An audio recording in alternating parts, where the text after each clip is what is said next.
Welcome to rapid maths Tamil channel. Tamil Nadu teacher education யூனிவர்சிட்டியில் படிச்சிருக்கக்கூடிய B Ed third semester ஸ்டூடெண்ட்ஸுக்கான news circular தற்போது வெளியாக இருக்குது. ஸோ அனைத்து கல்லூரி முதல்வர்களுக்கும் ஒரு நியூஸ் சர்க்குலர் கொடுத்துருக்காங்க.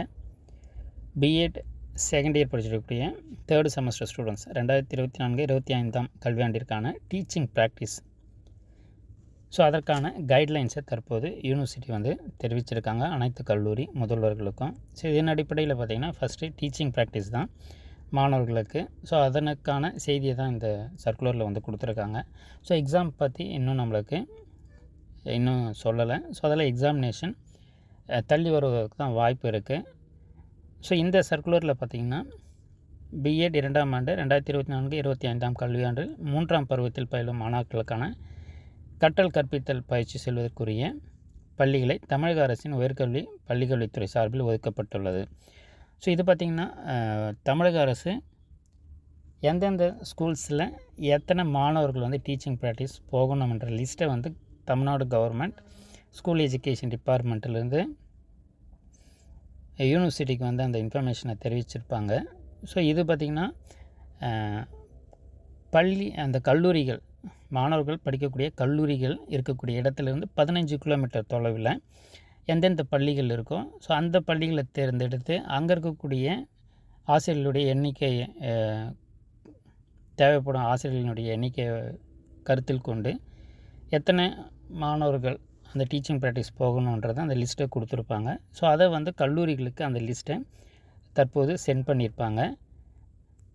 ஸோ அந்த லிஸ்ட்டில் இருந்தது பார்த்திங்கன்னா மாணவர்களை அந்தந்த பள்ளிகளுக்கு ஒதுக்கீடு செய்து கல்லூரிகள் இதை நிர்ணயித்து திரும்பவும் யூனிவர்சிட்டிக்கு இந்தந்த பள்ளிகளுக்கு இத்தனை மாணவர்கள் செல்வார்கள் என்றதை கல்லூரியின் சார்பாக கொடுப்பாங்க. ஸோ அப்போ பார்த்திங்கன்னா நீங்கள் ஸ்டூடெண்ட்ஸாக இருந்தீங்கன்னா கட்டாயமாக நீங்கள் உங்களுக்கு அருகாமையில், வீட்டுக்கு அருகாமையிலோ இல்லை நீங்கள் படிக்கக்கூடிய இடத்துக்கு அருகில் இருக்கக்கூடிய பள்ளிகள் எது எதுன்றதை நீங்கள் தெரிஞ்சு வச்சுக்கிட்டு, ஸோ அதன் அடிப்படையில் நீங்கள் உங்களுடைய கல்லூரிகளை தெரிவிச்சிங்கன்னா உங்களுக்கான டீச்சிங் ப்ராக்டிஸ் அந்த பள்ளிகளில் கொடுப்பாங்க. ஸோ நீங்கள் சென்று வருவதற்கு அதில் ஈஸியாக இருக்கும். ஸோ இது எல்லாமே பார்த்திங்கன்னா ஒரு முறை அந்த பள்ளிகளின் பட்டியல் ஃபிக்ஸ் ஆகிடுச்சுன்னா எக்காரணத்தை கொண்டு மாற்றம் செய்ய இயலாதுன்றதை தெரிவிச்சிருக்காங்க. ஸோ இது எல்லாமே கூகுள் மேப்பை அடிப்படையில் வச்சு தான் இந்த 15 கிலோமீட்டர் சுற்றளவுன்றது தேர்ந்தெடுக்கப்பட்டுள்ளது தமிழக அரசின் சார்பில். ஸோ அதை அந்த எக்ஸல் ஷீட்டில் எந்தெந்த மாணவர்கள் எந்தெந்த பள்ளிகளுக்கு செல்கிறாங்கன்றத டீட்டெயிலை எக்ஸலில் கொடுத்து திரும்ப அந்த காலேஜ் லாகினில் வழியாக யூனிவர்சிட்டிக்கு சென்ட் பண்ணணும். ஸோ இதில் எந்த ஒரு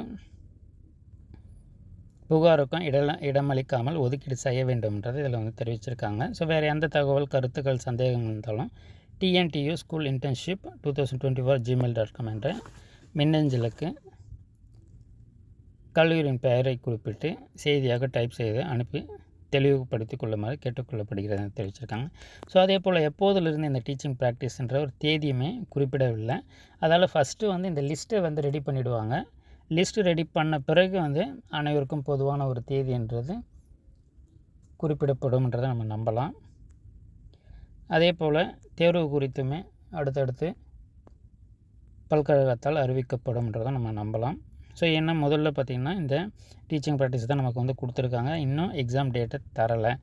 ஸோ அதால் நீங்கள் எக்ஸாமை பற்றி கவலைப்பட தேவையில்லை. இப்போதைக்கு ஜஸ்ட் டீச்சிங் ப்ராக்டிஸ், அதற்கான ஸ்கூல்ஸை நீங்கள் செலக்ட் பண்ணுறதுக்கு கான்சன்ட்ரேட் பண்ணுங்கள். தொடர்ந்து நம்ம சேனலில் அனைத்து கைடன்ஸும் தொடர்ந்து கொடுத்துக்கிட்டே இருப்போம். நம்மளுடைய வாட்ஸ்அப் பிராண்டுக்காக நம்ம ஜாயின் பண்ணிக்கோங்க. வேறு எந்த தகவல் தப்பிலும் இந்த வீடியோக்களை கமெண்ட் பண்ணுங்கள். தேங்க்ஸ் ஃபார் வாட்சிங்.